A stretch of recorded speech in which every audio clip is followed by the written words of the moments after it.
Hi students, I am Lahani sir. I welcome you to my channel. Today we are going to learn a beautiful poem that is Walk a Little Slower. Before watching this video, I request you to subscribe my channel. Let's start.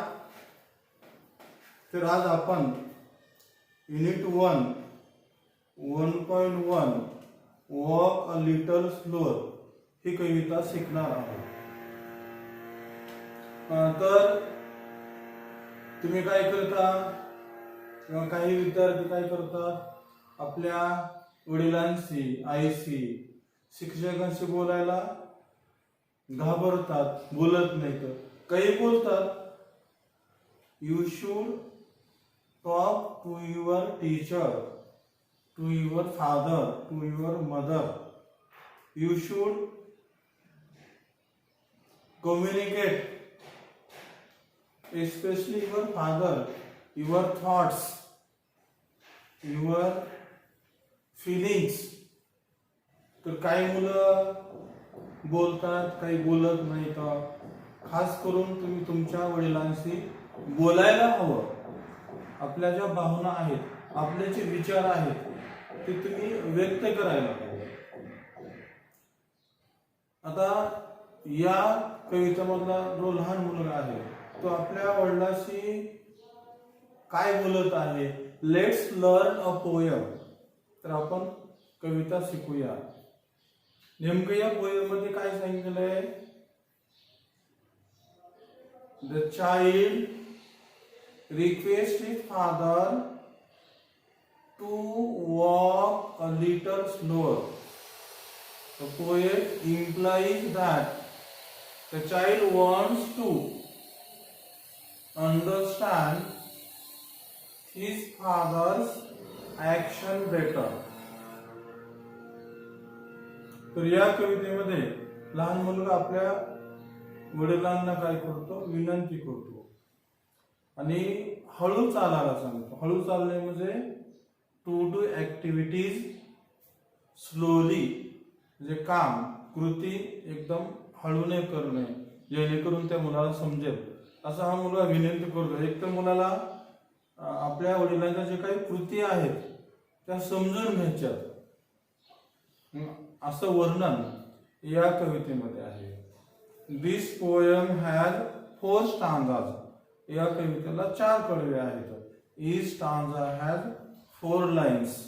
आणि प्रत्येक कडव्यामध्ये 4 line आहेत.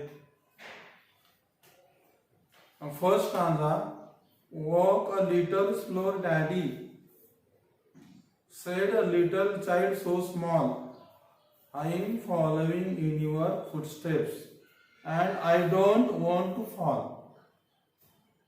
In the first stanza, the child requests his father to walk little slower.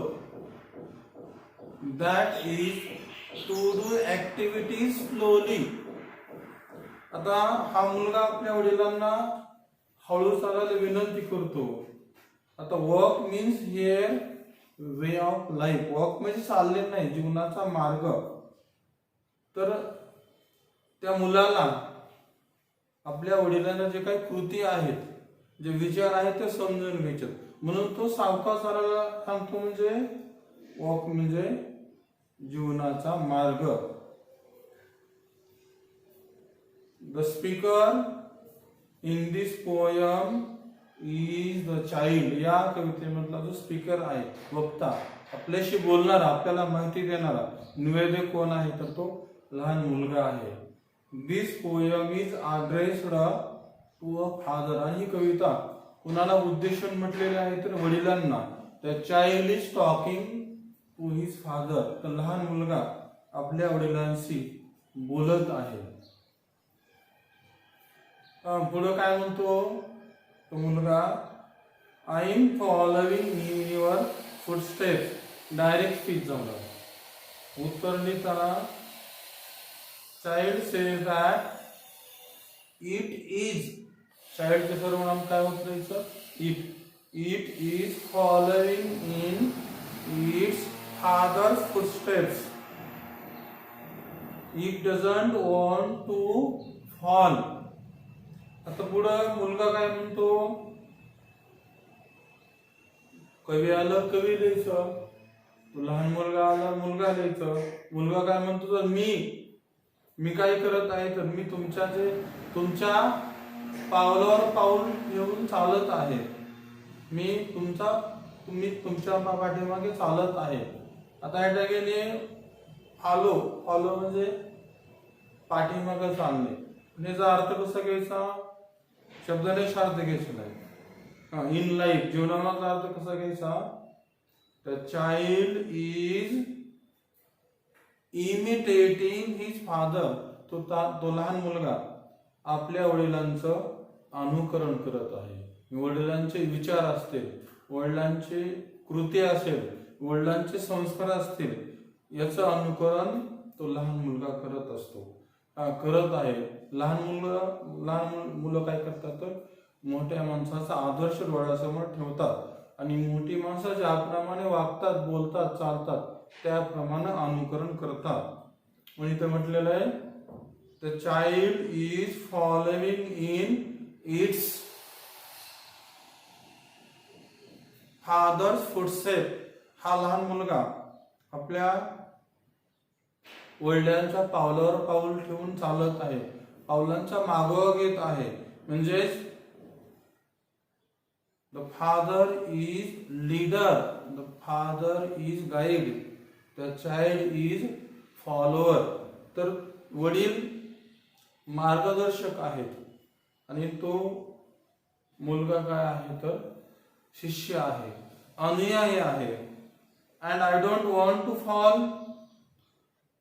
हा मुलगा म्हणतो की मला पडायचं नाही म्हणजे it doesn't want to be failure in life.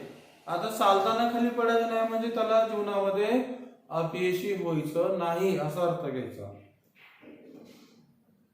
In second सांगा, sometimes your steps are very fast, sometimes they are hard to see, so walk a little slower daddy, for means because you are leading me. In second सांगा, the child tells its father sometimes his steps are very fast. आणि तो लहान मुलगा आपल्या वडिलांना काय म्हणतो, काय बोलतो की कधी कधी तुमचे जे पाऊल आहेत ते तुम्ही वेगानं पाऊल टाकतात, खूप वेगाने चालतात. Sometimes they are hard to see. आणि कधी काही वेळा मला ते पाऊल तुमचे दिसत नाही. आता स्टेप्स अर्थ पाऊल, पण इथं पाऊल घ्यायचं नाही. Here steps means actions. The child talks, the child tells its father his actions, step नाही, his actions are very fast.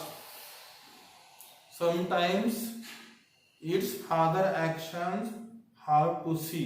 आणि त्याचे वडील कधी कधी खूप घाईनं वेगानं काम करतात, कृती करतात, त्याच्यामुळे त्या मुलाला समजत नाही असा अर्थ घ्यायचा. सो म्हणून, so the child request his father to walk a slower, for means because you are leading me. तर मुलगा काय म्हणतो की बाबा, डॅडी तुम्ही हळून चाला. का तर बिकॉज यू आर लीडिंग मी, कारण तुम्ही मला मार्ग दाखवत आहात, तुम्ही मला दिशा दाखवत आहात. Because its father is leading him, असं इंडायरेक्ट स्पीच मध्ये द्यायचं. त्याचे वडील त्याला मार्ग दाखवत आहेत, दिशा दाखवत आहेत, मार्गदर्शन करत आहेत. In third stanza, someday when I am all grown up, you are what I want to be, then I will have a little child who will want to follow me. In third stanza, child says that when it is grown up, it wants to be exactly like his father. हा काय मुलगा म्हणतो की जेव्हा मी मोठा होईल, आकारानं नाही वयानं, आणि तेव्हा मी तुमच्यासारखाच वागण्याचा प्रयत्न करेल. In future the child will have a child, that child will follow in its father's footsteps. हा मुलगा पुढे काय म्हणतो की मी जेव्हा मोठा होईल तेव्हा मला एक लहान मूल असेल आणि तो मुलगा माझं अनुकरण करेल, तो मुलगा माझ्या पावलावर पाऊल टाकून चालेल. म्हणजे आता कोणता मुलगा वडील होणार आहे, हा जो मुलगा आहे, हा जो मुलगा वडिलांशी बोलत आहे, हाच पुन्हा भविष्यामध्ये मोठा होणार आणि तो वडिलांचं कार्य करणार, तो आपल्या मुलाला मार्ग दाखवणार. म्हणून तो म्हणतो की when the child will